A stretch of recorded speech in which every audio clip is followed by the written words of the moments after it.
आज हम एक्टोकार्पस में असेक्सुअल रिप्रोडक्शन अलैंगिक जनन का अध्ययन करेंगे।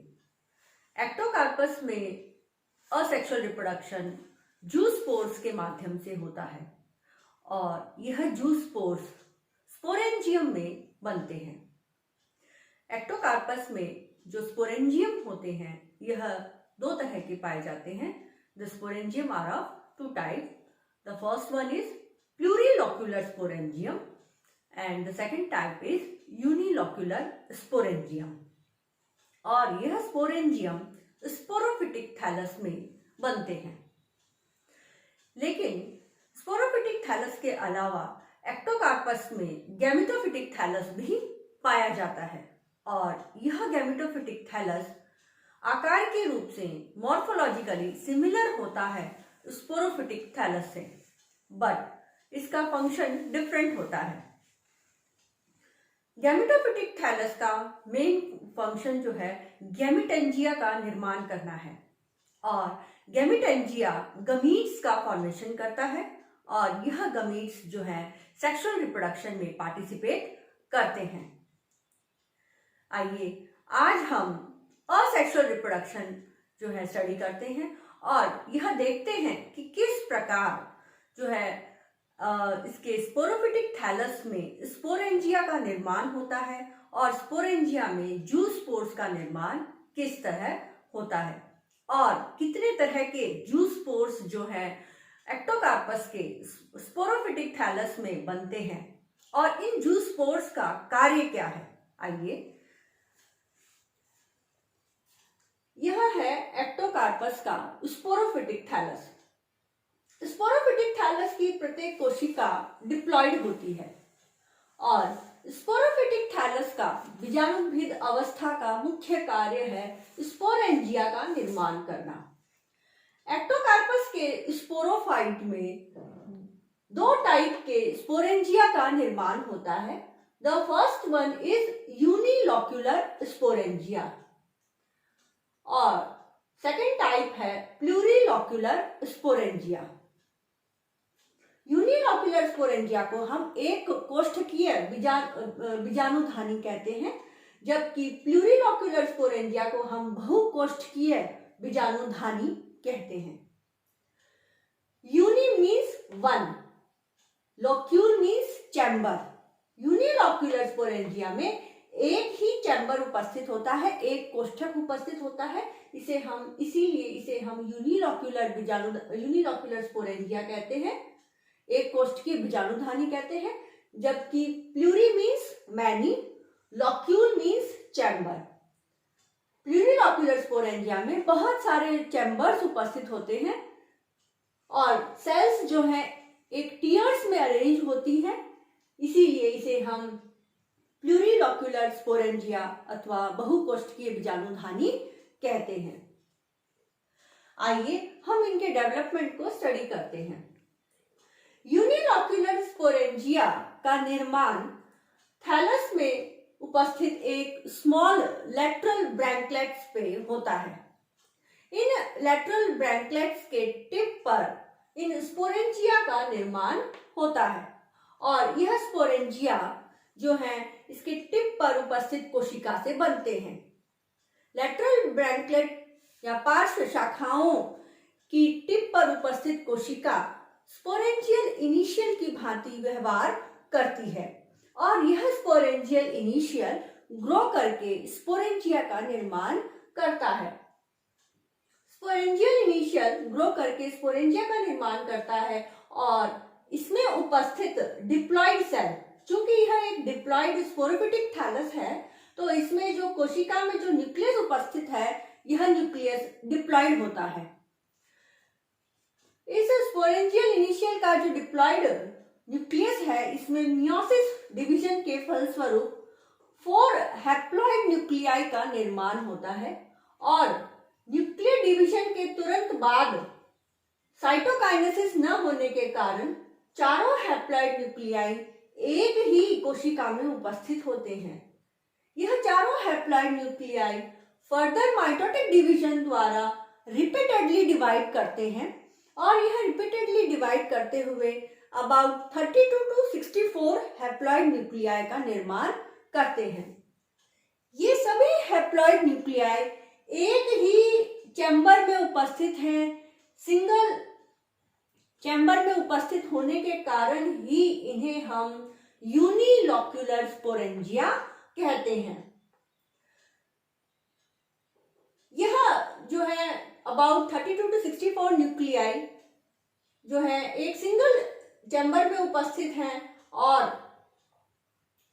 जब यह मैच्योर हो जाते हैं तो उस समय इसके जो प्रोटोप्लास्ट है यूनिन्यूक्लिएट फ्रैगमेंट में विभाजित हो जाता है। प्रोटोप्लास्ट में उतने डिवीजन होते हैं जितने की सिंगल न्यूक्लियस में जितने की न्यूक्लियाई चैम्बर में उपस्थित होते हैं। जैसे कि मान लीजिए यहाँ पर 64 न्यूक्लियाई हैं इस चैम्बर में, तो प्रोटोप्लास्ट 64 फ्रैगमेंट में यूनिन्यूक्लिएट फ्रैगमेंट में विभाजित हो जाएगा और प्रत्येक यूनिन्यूक्लिएट फ्रैगमेंट जो है मेटामॉर्फोस हो जाता है, रूपांतरित हो जाता है जूस्पोर्स में। अब सभी जूस्पोर्स जो हैं एक ही चैम्बर में उपस्थित हैं और जब यह जूस्पोर मैच्योर हो जाते हैं तब यह एक पोर के माध्यम से पानी में आ जाते हैं और कुछ समय तक यह स्विम करते हैं।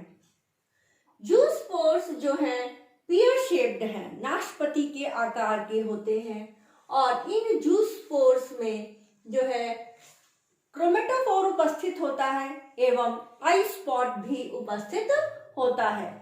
इनमें दो फ्लैजिला उपस्थित होते हैं। The upper longer flagella is of tinsel type and the lower and shorter flagella is of whiplash type. दोनों ही फ्लैजिला लेटरली इंसर्टेड हैं, पार्श्व भाग में स्थित हैं। यह जूस्पोर्स जो हैं हैप्लॉइड होते हैं क्योंकि यह मियोसिस के फलस्वरूप बने हैं, इसलिए यह हैप्लॉइड है। यह हैप्लॉइड जूस्पोर कुछ समय तक स्विम करते हैं और स्विम करने के पश्चात यह एक सुटेबल सबस्ट्रेटम, एक उपयुक्त सतह पर स्थिर हो जाते हैं। जब यह एक सतह पर स्थिर हो जाता है यह अपने फ्लैजिला को विड्रॉ कर लेता है और कुछ समय पश्चात यह जर्मिनेट करके नए हैप्लॉइड थैलस का निर्माण करता है। इस तरह हमने देखा कि यूनिलॉक्यूलर स्पोरेंजिया में मियोसिस के फलस्वरूप हैप्लॉइड जूस्पोर्स का निर्माण होता है और यह हैप्लॉइड जूस्पोर्स जर्मिनेट होकर गैमेटोफिटिक थैलस का निर्माण करते हैं। इस तरह इन हैप्लॉइड जूस्पोर से हमें गैमेटोफिटिक अवस्था की प्राप्ति होती है।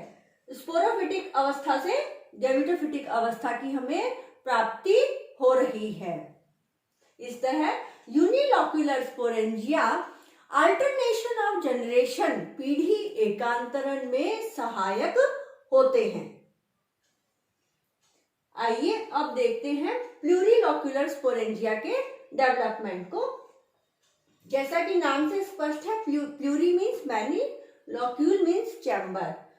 प्लूरिलॉक्यूलर स्पोरेंजिया का निर्माण भी स्पोरोफाइटिक थैलस पर हो रहा है और इस प्लूरिलॉक्यूलर स्पोरेंजिया का निर्माण भी पार्श्व शाखाओं के टिप पर होता है। स्मॉल लैटरल ब्रैंकलेट्स के जो टिप पर उपस्थित सेल है यह स्पोरेंजियल इनिशियल की भांति व्यवहार करती है और यही स्पोरेंजियल इनिशियल प्लूरिलॉक्यूलर स्पोरेंजिया का निर्माण करती है। स्पोरेंजियल इनिशियल में उपस्थित जो न्यूक्लियस है, चूंकि यह एक डिप्लॉइड थैलस है तो स्पोरेंजियल इनिशियल में उपस्थित डिप्लॉइड न्यूक्लियस में माइटोटिक डिवीजन होगा। यहाँ मियोसिस डिवीजन नहीं हो रहा है, मियोसिस नहीं होता है, सिर्फ और सिर्फ माइटोटिक डिवीजन के द्वारा यह डिप्लॉइड न्यूक्लियाई रिपीटेडली डिवाइड करेगा और इसमें सेकेंड जो चेंज होता है कि nuclear division is accompanied by cytokinesis.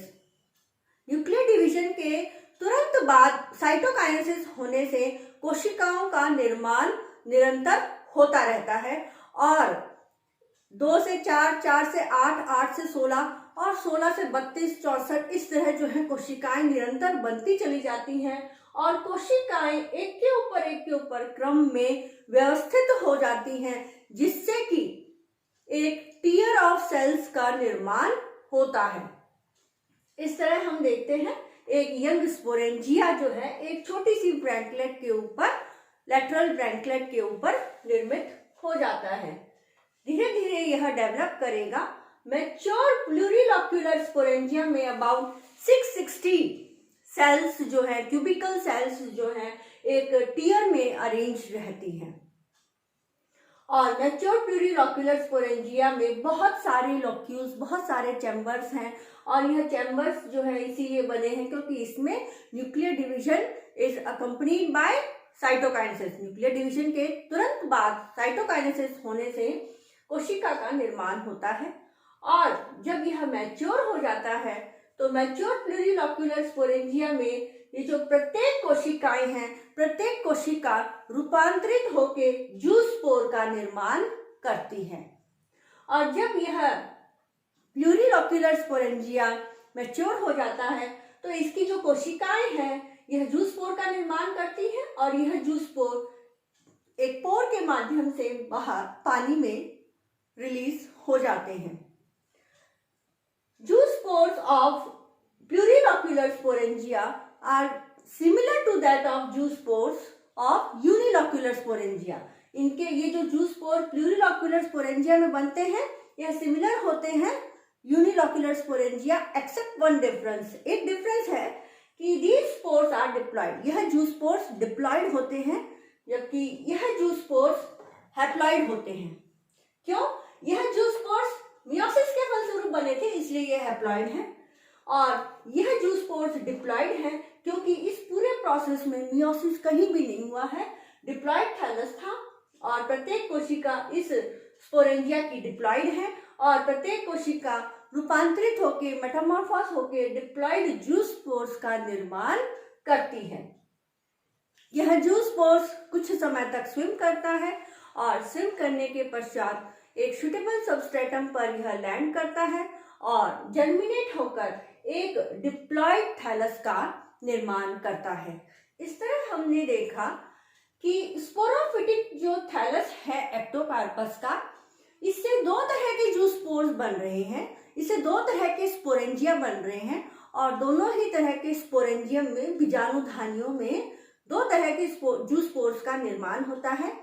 Unilocular sporangia एक कोष्ठ की बीजाणुधानी हैप्लॉयड जूस्पोर का निर्माण करती है जबकि प्लूरिलोक्यूलर स्पोरेंजिया भूकोष्ठ के बीजाणुधानी डिप्लॉयड जूस्पोर का निर्माण करती है और डिप्लॉयड जूस्पोर जर्मिनेट होकर पुनः डिप्लॉयड स्पोरोफिटिक अवस्था का निर्माण करता है जबकि हैप्लॉयड जूस्पोर जर्मिनेट होकर हैप्लॉयड गैमेटोफिटिक थैलस का निर्माण करता है। इसीलिए यह हैप्लॉयड जूस्पोर जो बनता है यूनिलोक्यूलर स्पोरेंजिया में अल्टरनेशन ऑफ जनरेशन में पीढ़ी एकांतरण में सहायक है।